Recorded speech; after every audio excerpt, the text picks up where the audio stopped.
바로 오늘 이 시간에 제가 쉬운 성경으로 해가지고 왔어요. 우리가 한번 같이 고백하여 보기를 바라요. 이 내용을 우리가 같이 읽으면서 우리의 마음이 온전하게 하나님을 향해서 쏟아지지 못하는 우리를 향한 하나님의 탄식의 소리를 오늘 듣기를 바라요. 같이 한번 고백을 할까요? 다 같이 봉독합니다. 시작. 하늘이여 들어라, 땅이여 귀를 기울여라. 여호와께서 말씀하신다. 내가 내 자녀를 키우고 길렀으나 그들이 나를 배반했다. 소도 제 주인을 알고 나귀도 제 주인의 여물통을 알지만 이스라엘은 알지 못하고 내 백성은 깨닫지 못하는구나. 죄를 지은 민족 이스라엘에게 재앙이 닥친다. 이 백성은 허물이 가득하다. 그들은 몹쓸 짓을 하는 자녀요 악으로 가득한 자식들이다. 그들은 여호와를 저버리고 이스라엘의 거룩하신 분 하나님을 무시하고 등을 돌렸다. 어찌하여 너희가 맞을 짓만 하느냐? 어찌하여 자꾸 하나님을 배반하느냐? 너희 머리는 상했고 마음도 병들었구나. 머리부터 발끝까지 성한 곳 한 군데도 없이 온몸이 다치고 멍들고 상처투성이이구나. 그런데도 치료하지 못하고 싸매지도 못하고 기름을 바르지도 못하는구나. 이 하나님의 이 표현 속에 하나님의 마음이 읽혀져요, 여러분들. 하나님은 이스라엘 백성들에게 모든 걸 다 쏟아부어요. 딱 하나 원하고 나하고 좀 같은 시간 보내자. 근데 자꾸 마음을 다른 곳으로 돌려. 여러분들, 우리 자녀를 키우는 부모들은 이 마음을 충분히 알 거예요, 그죠? 부모들의 자녀들을 향한 마음은 딱 하나야. 자녀들이 잘 되는 거예요. 그래서 자녀들이 바른 길을 좀 걸어가기를 원해. 그런데 바른 길을 걷지 못하면 부모들이 어떻게 자녀를 불러요? 얘야, 그러면 안 돼. 그러면 네 인생 망가져. 너 나중에 나이 먹어서 눈물 흘릴 일만 생겨. 그러면 안 돼. 그거 하면 안 된다. 그런 거 하면 안 돼. 그런 길 가면 안 돼. 바른 길로 와야 돼. 다 이러는데 말을 안 들어요. 그러면 그냥 포기해 버려요, 여러분들. 그래, 네 인생이니까 네 멋대로 살아라. 그렇게 해요? 그러지 않아요. 또 불러요. 막 그냥 사정을 해. 얘 정말 그러면 안 돼. 너 그러면 네 인생 망가져. 너 나중에 눈물 흘린다. 그래도 말을 안 들으면 어떻게 해요? 소리가 높아져. 이놈의 자식아, 그러면 안 돼. 너 정말 큰일 나. 그런데도 부모의 말을 못 알아듣고 계속 엉뚱한 짓을 하고 엉뚱한 길을 걸어가면 어떻게 해요? 불러요. 종아리 걷어. 그리고 회초리로 종아리를 때려. 자녀의 종아리를 때리는 부모의 마음이 얼마나 아파요, 여러분들. 속으로 울어요. 아이가 막 죽겠다고 눈물 흘리면서 그냥 그 허벅다리를 붙들고 그 아픈 종아리에 그 아픔을 느낌을 통해 가지고 뭐 하라고? 깨달으라고. 그냥 내려치는 그 어머니의 손길, 아버지의 손길은 뭐가 있어요? 자녀를 향한 사랑이 있어요. 하나님이 지금 그러시는 거예요. 말해도 못 알아들으니까, 화를 내서 소리를 지르도 못 알아들으니까 마지막에 하나님이 택한 방법이 뭐냐면 회초리를 들어서 이스라엘의 종아리를 때리기 시작을 해요. 그게 뭐예요? 바벨론 왕 느부갓네살을 흥왕을 시키는 거예요. 강력한 나라를 만들어요. 그래서 유다를 치러 오게 만들어요. 하나님의 손에 들려진 회초리가 유다 민족에게 내려치기 시작을 하니까 그 아픔이 얼마나 커. 하나님이 얼마나 우셨을까요? 유다의 마지막 왕 시드기야는 두 눈이 뽑혀가지고 포로로 끌려가가지고 바벨론에서 죽을 때까지 모욕을 당해요. 이스라엘의 방백들이 포로로 끌려가고 젊은 유망한 청년들이 포로로 끌려가서 나라 잃은 아픔 속에서 살아가고 아이들이 전쟁으로 인해서 고아가 되고 젊은 아낙네들이 죽임을 당하고 끌려가서 몸을 망치는 그런 일들이 벌어져요. 이스라엘만 아파요, 여러분들? 이스라엘 백성들의 종아리를 때리는 하나님의 마음이 더 아파요, 여러분들. 오늘 하나님이 나와 여러분을 향한 가장 중요한 마음은 우리를 사랑하는 거예요. 그래서 여러분들이 천국 백성 되기를 원해. 천국 백성답게 살다가 천국에 가서 하나님이 주시는 면류관과 영화를 누리기를 원하세요. 그래서 하나님이 독생자를 보내서 여러분 죄를 짊어지고 십자가에서 달려 돌아가시게 하고 은혜를 쏟아붓고 먹을 것 주고 마실 것 주고 입을 것 주시면서 믿음 생활 잘해라. 너희들 세상의 미혹 앞에 흔들리지 말고 믿음의 길 바르게 걸어. 말씀대로 살아야 돼. 흔들리지 말아야 돼. 그래서 우리에게 그거 잘하라고 먹을 것도 주시고 입을 것도 주시고 마실 것도 주시고 위기에서 건져주시고 여기까지 인도해 주셨는데 우리는 틈만 나면 눈을 하나님에게서 엉뚱한 곳으로 돌려요. 마음을 하나님에게로 쏟아붓지 못하고 엉뚱한 곳에 쏟아부어요. 그러니까 하나님이 주일마다 단에서 하나님의 종인 이 부족한 사람을 세워놓고 여러분에게 호소해 은혜와 평강교회 성도들이여 돌아와야 됩니다. 믿음으로 돌아와야 됩니다. 그저 주일날 예배 한 번 드리고 한 주간 동안 하나님 없이 사는 삶을 살면 안 됩니다. 주중에도 말씀 보세요. 하나님 생각하며 사세요. 믿음으로 사세요. 기도로 사세요. 천국 소망하면서 사세요. 주일마다 호소하는데도 불구하고 말귀를 못 알아들어. 하나님이 어떻게 택하는 방법이 말하다 안 들으면 회초리 들어요. 근데 이 세상 부모가 자녀에게 종아리를 때리는 회초리보다 하나님의 손에 들려지는 회초리는 너무 무서워. 지금 이스라엘 백성들이 그 지경에 놓여 있어요. 어느 일정한 기간 동안에는 그들이 믿음 생활을 해요. 그 안에서 살아요. 그들이 무슨 생각을 하지만 하나님이 잠시 때리지만 조금 있다 회복시켜 주실 거야. 그런 기대를 가지고 살아요. 그런데 시간이 자꾸 지나가. 어떤 변화될 기미가 보이지 않아. 그러다 보니까 마침내 오늘 본문 14절에 와서 그들이 하나님 앞에 이런 표현을 해요. 오직 시온이 이르기를 여호와께서 나를 버리시며 주께서 나를 잊으셨다 하는도다. 여기 시온이라는 단어가 가져다주는 뜻이 세 가지가 있어요. 하나는 다윗이 점령한 예루살렘 성을 말하고, 또 다른 하나는 천국을 말하기도 하고, 하나는 이스라엘 백성을 말하기도 해요. 근데 오늘 본문 14절에 나오는 시온은 이스라엘 백성을 이야기해요. 그러니까 다시 보면 오직 이스라엘 백성들이 말하기를 여호와께서 나를 버리시며 주께서 나를 잊으셨다 하는도다. 바벨론의 포로로 끌려간 어느 시간까지는 그들이 그래도 하나님의 선택받은 민족이라고 하는 자부심을 가지고 살아요. 그리고 하나님은 여전히 우리와 함께 하심을 믿고 살아요. 그런데 현실에 아무런 변화가 없자 그들이 아무런 소망도 없는 순간 그들의 입에서 이런 말이 흘러오기 시작을 해요. 하나님이 우리를 버리셨나 봐. 그리고 하나님은 우리를 잊으셨나 봐. 그들은 신앙의 딜레마에 빠지고 말아요. 신앙의 회의에 빠지고 말아요. 이런 이스라엘 백성들을 향하여 하시는 말씀이 뭔지 아세요, 여러분들? 오늘 본문 19, 15절의 말씀이에요. 이 비유법인데 하나님의 이 비유법을 통한 우리를 향한 하나님의 마음이 어떤지를 한번 살펴보기를 바라요. 다 같이 봅니다. 시작. 여인이 어찌 그 먹는 자식을 잊겠으며 자기 태에서 난 아들을 국률이 여기지 않겠느냐.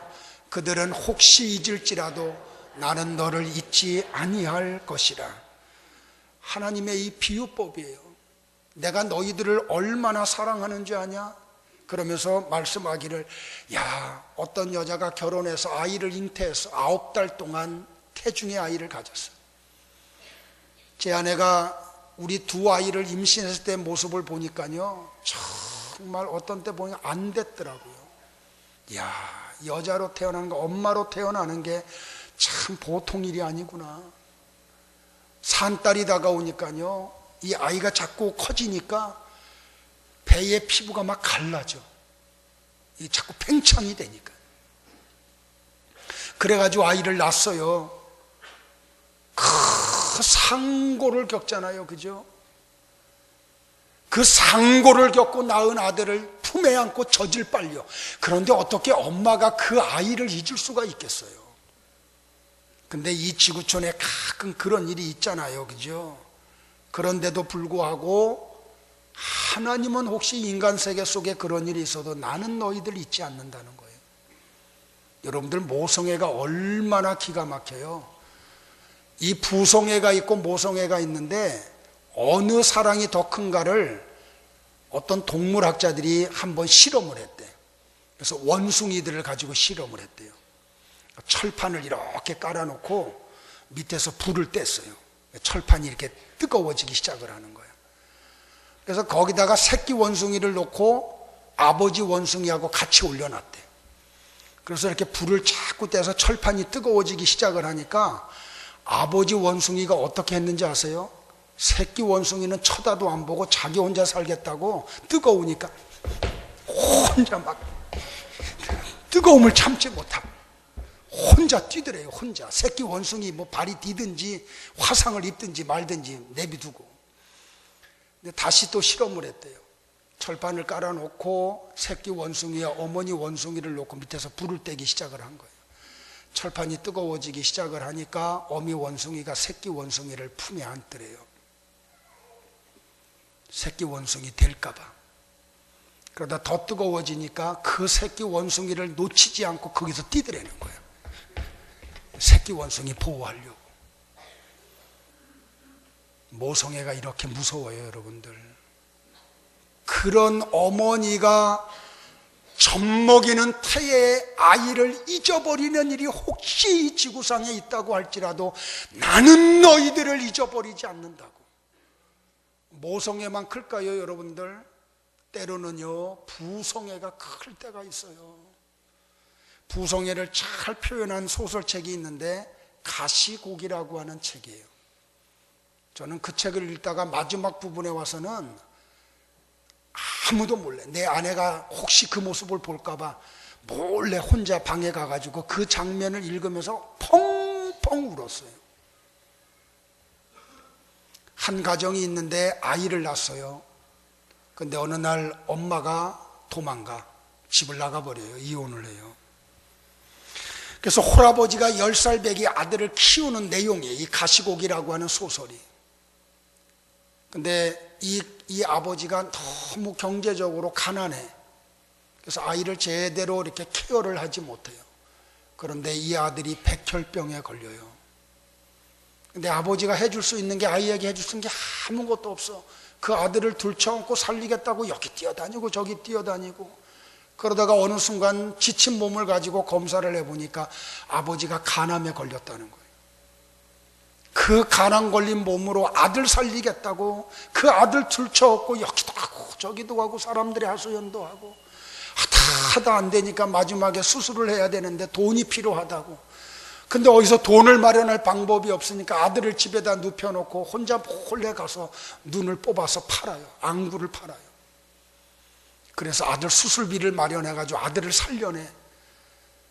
아들이 살아나니까 어디선가 또 어머니가 와가지고 아들을 들쳐업고 가버려요.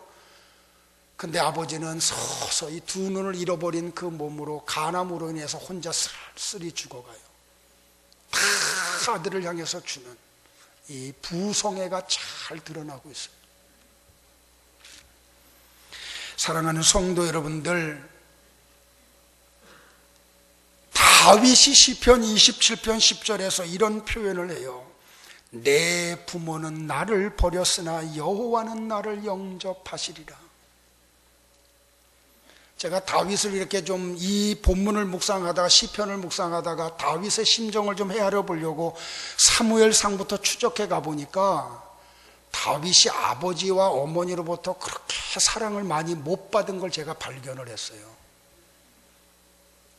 그걸 어떻게 하냐면 사무엘 선지자가 하나님의 명령을 가지고 기름을 가지고 베들레헴에 있는 이새의 집을 방문을 해요. 사울을 버리시고 이새의 아들 가운데 하나들을 이스라엘의 왕으로 삼겠다. 첫째 아들이 오고 둘째 아들이 와요. 셋째 아들이 오고 일곱째 아들까지 다 지나가. 그런데 아버지 이새는 다윗을 생각 안 해요. 그러니까 사무엘 선지자가 이새에게 물어봐. 당신에게 아들이 이렇게 7명밖에 없습니까? 그 선지자의 말을 들으니까 이새가 그때서야 생각을, 말째가 있습니다. 말째가 걔 지금 저 베들레헴 들판에서 양치고 있습니다. 빨리 데려오라고. 그걸 볼 때 아버지로부터 다른 형들보다 그렇게 다윗이 사랑을 못 받은 걸 제가 발견을 해요. 그 형들이 전쟁터에 나갔는데 다른 형제들을 심부름 보내지 않고 막내 아들 다윗을 심부름을 보내요. 그러니까 다윗이 아마 성장하는 과정 속에서 아버지로부터 충분한 사랑을 다른 형제보다 못 받은 걸 발견을 해요. 그러니까 오늘 시편 27편 10절에 와서 다윗이 그런 표현을 해. 내 부모는 나를 버렸으나 여호와는 나를 영접하셨다고. 사랑하는 성도 여러분들, 혹시 이 지상에서 부모들로부터 충분한 사랑을 받지 못하고 자라신 분들이 계세요? 그게 아픔이 되고 상처가 돼서 가슴 싸매고 눈물 흘리는 세월을 보낸 분들이 계세요? 혹시 여러분들이 부모로부터 충분한 사랑을 받지 못했다고 할지라도 여러분의 영의 아버지가 되시는, 아빠 되시는 하나님은 여러분을 너무너무 사랑하세요. 여러분을 붙들고 계세요. 여러분들, 하나님이 이것으로 표현이 안 되니까 바벨론에서 응석 부리고 있는, 하나님이 우리를 잊으셨고 우리를 버리셨다라고 생각하고 있는 이스라엘 백성들에게 그러지 않아. 내가 너희들을 잠시 이렇게 한 것은 너희들을 사랑해서 그런 거야. 회복시키기 위해서 그런 거야. 더 좋은 것 주려고 해서 그런 거야. 그걸 표현하기 위해서 오늘 16절에서 뭐라고 표현을 해요? 너무 기가 막힌 표현을 해 하나님이. 다 같이 한번 또 볼까요? 시작. 내가 너를 내 손바닥에 새겼고 너의 성벽이 항상 내 앞에 있나니. 그런데요, 히브리어 원어 성경에 보면 16절에 한 단어가 있는데 우리 성경은 번역을 빼놨어요. 그게 뭔고 하니 보라라고 하는 단어예요. 보라라고 하는 단어. 하나님은 우리를 버리셨습니다. 하나님은 우리를 잊고 기억도 하지 않습니다. 그때 하나님이 말씀해요. 왜 그러냐? 어미가 태에서 젖먹이고 있는 아이를 품에서 잊어버린다고 할지라도 나는 너희들을 잃어버리지 않았어. 보라, 내가 너를 내 손바닥에 새겼다고. 사랑하는 성도 여러분들, 내가 너희들을 내 손바닥에 새겼는데 어찌 있느냐는 표현이에요. 하나님이에요. 그런데 여기 참 재밌는 표현이 나와. 그냥 손바닥에 새겼다고 말을 하지 않고 이렇게 표현을 해요.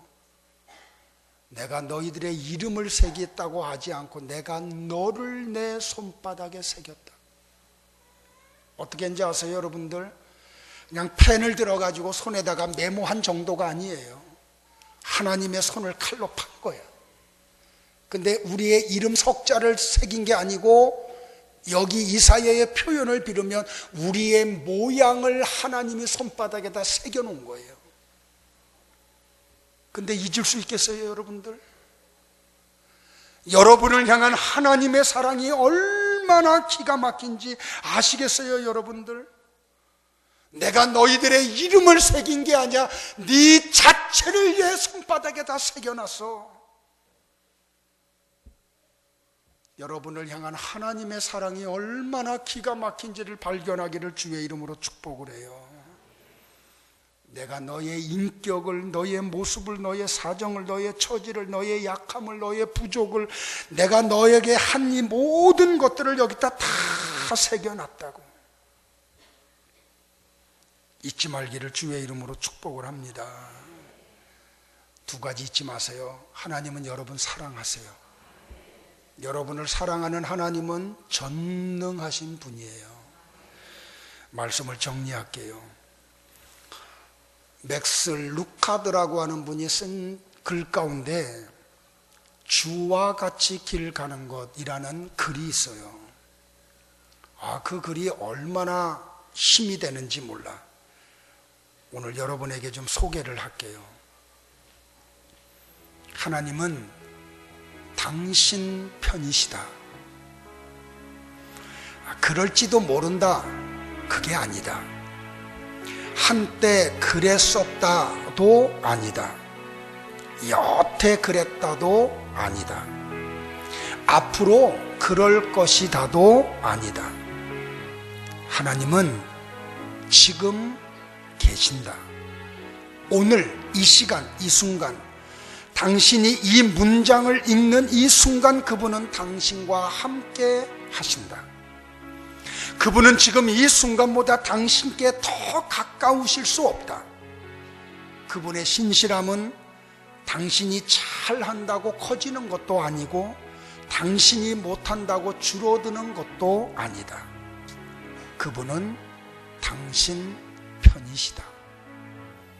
하나님은 당신 편이시다. 멀리 결승선을 보라. 하나님이 당신의 경주를 응원하고 계신다. 하나님이 당신의 걸음걸음에 박수를 보내고 계신다. 관람 속에서 당신의 이름을 외치고 계신 그분의 음성을 들어보라. 너무 지쳐 계속 뛰기 힘든가? 그분이 붙들어 주실 것이다. 너무 낙심돼 싸우기 어려운가? 그분이 일으켜 세워주실 것이다. 하나님은 당신 편이시다. 하나님은 당신 편이시다. 그분께 달력이 있다면 당신의 생일에 동그라미가 쳐져 있을 것이다. 그분이 차를 운전한다면 범퍼에 당신의 이름이 붙어 있을 것이다. 천국에 나무가 있다면 나무 껍질에 당신의 이름을 새기셨을 것이다. 우리는 그분께 문신이 있음을 안다. 문신에 글귀도 안다. 하나님은 당신 편이시다. 그렇습니다. 사랑하는 성도 여러분들, 여러분이 지금 어떤 형편에 놓여 있든지 어떤 어려움을 만났든지 그거와 관계없이 하나님은 여러분 편이십니다. 하나님은 여러분을 사랑하시고 그분은 전능하신 분이십니다. 사랑하는 성도 여러분들, 이 땅에서 여러분을 마지막까지 함께하고 붙들어주고 인도하고 도와줄 분은 하나님 한 분밖에는 계시지 않아요. 때때로 너무 힘들 때 우리는 이거 발견해야 돼요. 왜 하나님이 사랑하는 자녀에게 이렇게 힘듦을 주실까? 하나님은 가장 소중한 걸 잃어버릴까봐 그거 얻게 하기 위해서 잠시 채찍을 들어요. 그리고 회초리로 우리 종아리를 때려요. 히브리서 기자는 그런 말을 해요. 너희 중에 고난당하는 자가 있느냐? 그는 즐거워하라고. 이유는 사생자가 아니기 때문에. 하나님은 친자녀만 징계를 하신대요. 징계가 있다는 건 하나님이 나를 사랑하고 계시다는 표현이에요. 그러면 왜 하나님이 우리를 징계하실까요? 정말 귀한 것 잃어버리지 않게 하려고, 영원한 것 잃어버리지 않게 하려고. 다윗을 하나님이 그렇게 도와주세요. 그러니까 다윗이 아까 고백했듯이 시편 27편 10절에서는 나는 부모님이 나를 버렸지만 하나님이 나를 영접하셨는데 내가 평생 동안 지나와 보니까 하나님이 나와 함께 하실 걸 그가 발견을 해요. 그래서 그가 이런 고백을 해요. 나의 힘이 되신 여호와여, 내가 주님을 사랑합니다. 오늘 하나님은 여러분의 힘이 되어주세요. 그분을 사랑하고 싶지 않으세요? 하나님이 나와 여러분에게 원하는 건 다른 거 아무것도 없어요. 사랑의 미래를 좀 나누고 싶어 하세요. 그러기를 바라요. 기도하겠습니다.